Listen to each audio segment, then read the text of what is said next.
When it comes to obtaining treasure, the more valuable the better. Nothing makes my brain produce endorphins more than seeing number go up in a video game, and gamers, we might have found the end boss of treasure in Sea of Thieves. Let me introduce you to this painting, and this painting, and frankly a lot of other paintings as well. Allow me to explain. Arriving as a limited time event are the brand new heists, and as part of this event, you can obtain an item that sells for over 200,000 gold. That's right, you could be starting at 0 and be able to purchase your own sloop in one fell swoop. But there are a few catches. For one, actually the item sells for 260k only during Gold Rush. Its baseline value is 175,000, which in fairness does still make it the most valuable item in the game, but that didn't look as good on the thumbnail. Furthermore, since this is a limited time event, I would have to fight other pirates in order to get my hands on that item, though some of you might look at my gold count and wonder why I even care to add a few hundred extra thousand coins to it, and don't worry, we are working towards a very big purchase in the future. It's all gonna make sense then. For now, what matters is getting my hands on that painting, as I paint you a segue to our sponsor for today, Gamersubs. The best way to support my channel was getting high quality merchandise right to your doorstep. Gamersubs is known for many things, from their waifu shakers to a delicious range of caffeinated and non-caffeinated beverages. The Matt Lads came up with yet another thing that I can't wait to show you. Gamersubs V-Cards. That's right, you can collect and play with your favorite VTubers in form of trading cards. And just like everything else these guys do, the cards are ridiculously high quality, featuring phenomenal artwork for you to marvel upon.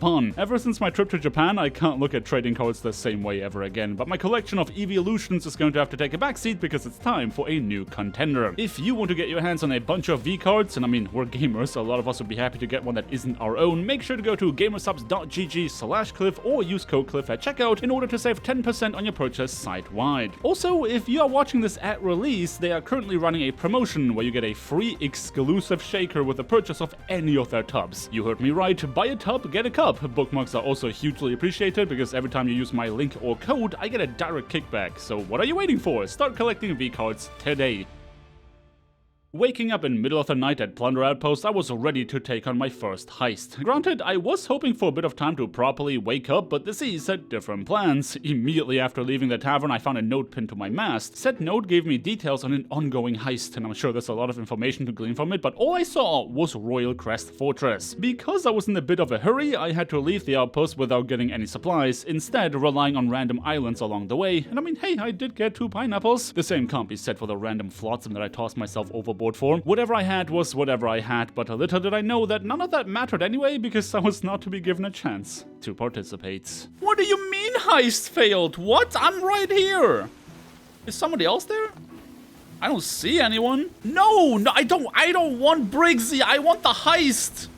Why is it gone? You need to read the stuff to know at which stage you are on. Well, nobody told me that.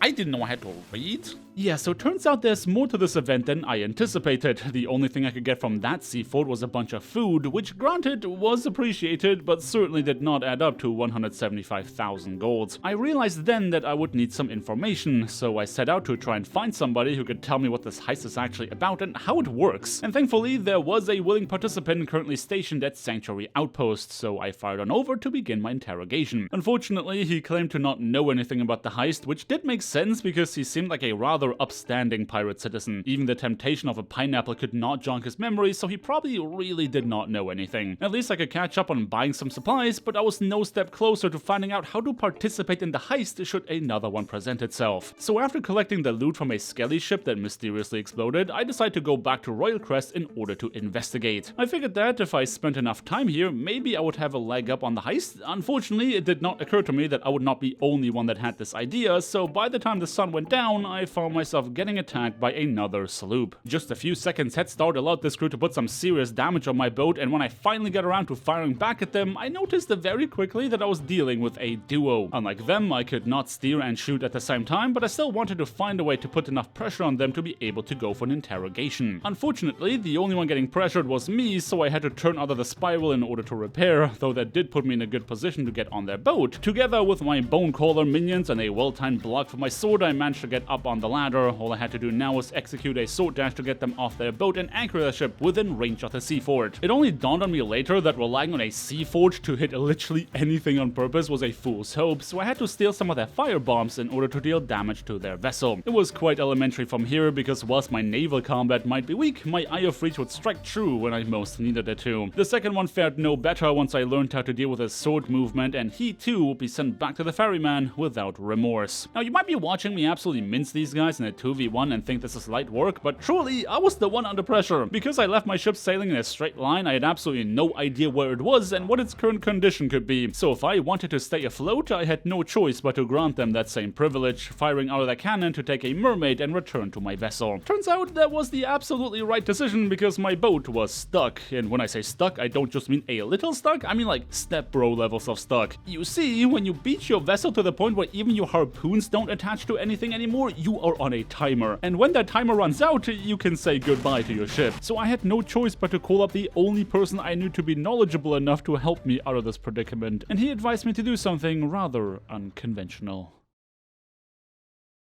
What do I do with this keg, Mifu? What do I do with this keg? I'm still loading in. Give me a second. Dude, it's about to despawn, man! Yeah, keg it on the front. Front. Just like right here? Yes. Okay.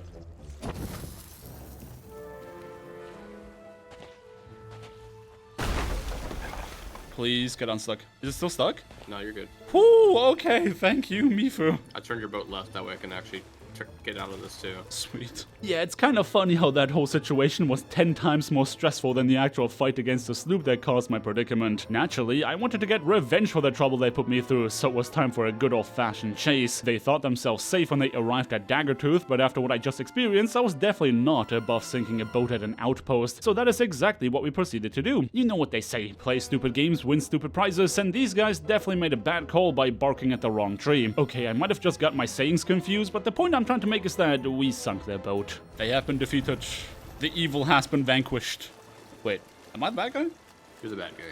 I mean, in fairness, I did just spawn camp these guys relentlessly at an outpost, and it's really difficult to claim self-defense when you are the one chasing down your target after they already left. Either way, with them out of the picture, we could finally try and figure out how to get our hands on that mythical painting. Since the heist notice as well as Briggsy's note both appear on our ship's mast, we figured that maybe we'd have a better chance of another heist appearing if we complete the Skull of Siren's song. Honestly, this voyage is the reason I'm actually glad the heist is a limited time event. Rare has already confirmed that they're going to bring it back every once in a while, and if it ended up being a permanent edition, it would have probably ended up much like the Siren song itself, in that it was really hype when it first came out, and these days, nobody really bothers with it. Though in an ironic twist of fate, we actually found ourselves in competition with another crew in order to complete it, because as it turns out, if you add a new thing that shows up on the mast, people are just going to accept whatever is on the mast, even if it's not the thing they think it is. Now, we did also decide to complete a skeleton fleet that was on the way to getting our Siren Skull, because quite frankly, we really didn't want to do the Siren quest. There was a degree of hoping that somebody else would complete it whilst we were busy defeating the event, but I mean, yeah, we would not be that lucky. Funnily enough, there happened to be another crew on the same island where we got the chest that did not join the Siren Skull hunt, but whilst we were talking to them, our competitors finally dug up the key, and me personally, I was not happy about that. Why are they doing this? Why are people suddenly doing this quest? Why today of all days? It's returned. I am willing to bet no less than half of my gold that these guys just confused the Siren Skull with a new heist, but whatever the case may be, if we wanted to make space on the mast, we had to complete the quest. And to do that, we had to take the key from their crew, making it ever the more inconvenient that these guys were running away from us. Thankfully, one of the items I collected from that skelly ship that mysteriously exploded was a Horn of Fair Winds, and with the help of this mystical item, the wind would always be on our side. Now, it doesn't really make any sense to run away during a Siren Skull hunt, because the whole point is that you need both of the pieces to actually get the item that sells for anything. But when one of them went for a board, I realized that those were the same guys that attacked me at the fort, meaning they were probably doing that on purpose, to spite us. When we finally caught up to them, one of the dudes made an attempt to bargain for an alliance, but unfortunately for him, credit towards the heist only goes to the crew that actually sells the painting, meaning there is no splitting of gold as there usually would be for regular loot. But after defeating them, we finally got to claim the skull and brought it to its target location. Oh look, another skeleton ship that mysteriously exploded.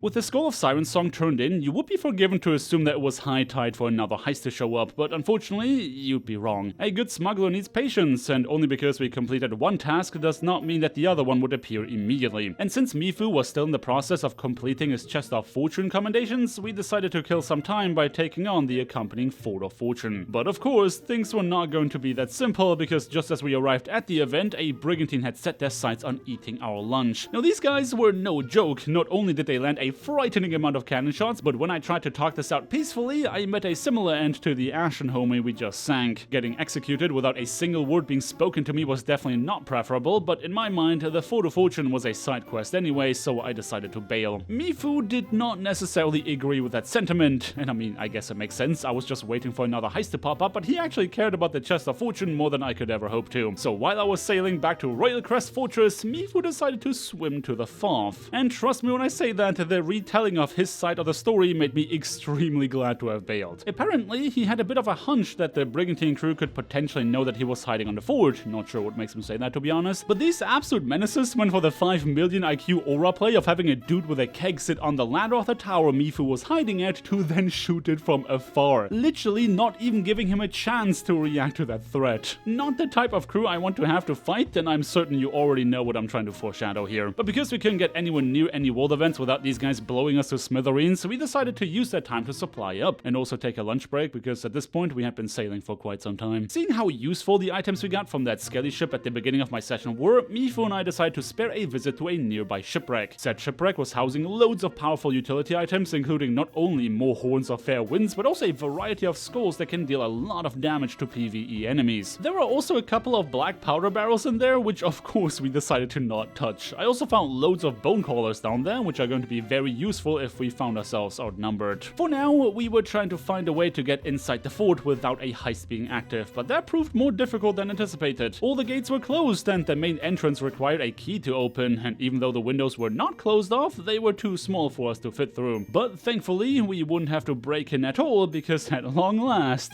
the time was here. Mifu! What? I almost cancelled. Accept the quest. It's here. It's finally here. Oh, we have the quest. Yeah. Wait, we need to find... Wait, what?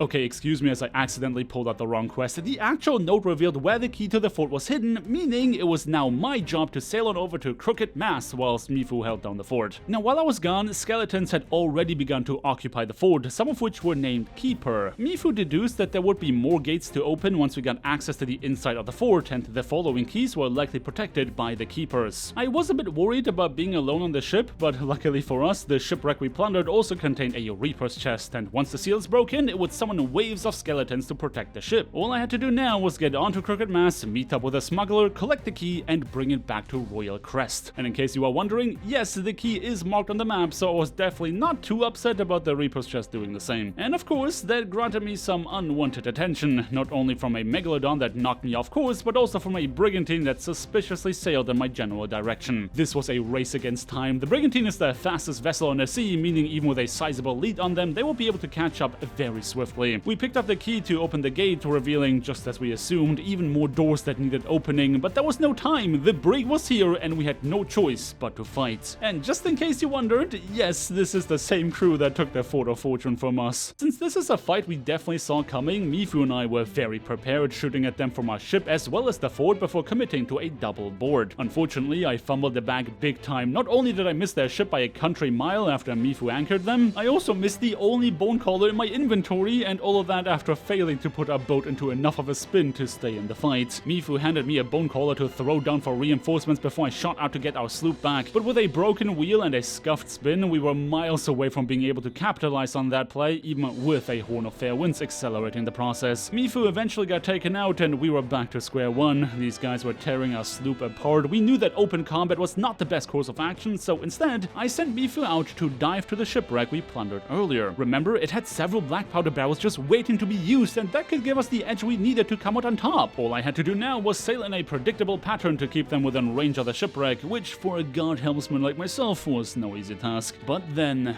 the unthinkable happened. After failing to board me, one of the members of their crew just so happened to turn around at the wrong time, spotting Mifu and his keg. Any chance of catching them off guard were firmly out of the window, and Mif disposed of the keg before it could be used against us. The fight dragged on into the following night with none of us willing to give up. They decided to split their attention, with one of their crew members trying to complete the heist whilst in opposition of Mifu, with me having to fight the remaining two in naval combat. And this is when Mif had the brilliant idea to leave the guy in the fort in order to get on the brig. The anchor was down once again. All I had to do now was get into a spin to deliver the damage necessary to sink their boat, even taking one of them out via cannon fire, but unfortunately I could not stop them from resurrecting each other. We were so close to winning this fight when Mif got taken out, but even worse than that, stuck on the ferry of the dam because of an infinite loading screen. I was now our only hope to take advantage of this prime opportunity. I shot an over to drive the final nail in the coffin, but of course was immediately overwhelmed and blundered off their vessel. And this, ladies and gentlemen, is when I locked in. Get down. They're sunk. Oh my god. Two of them are still alive. Two of them are still alive. One is alive. Whoo-wee!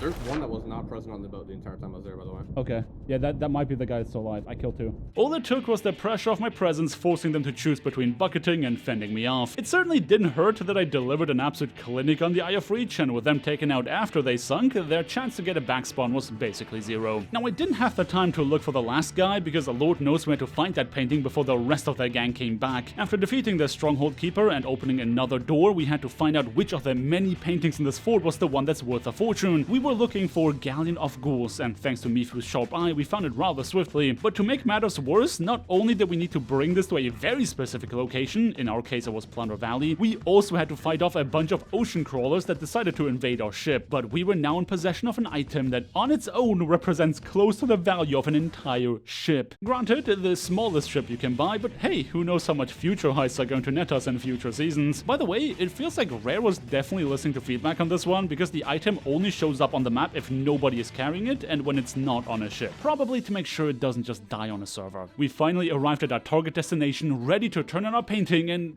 remember the third guy on the Brigantine that we never found? You just activated that trap. Hold up!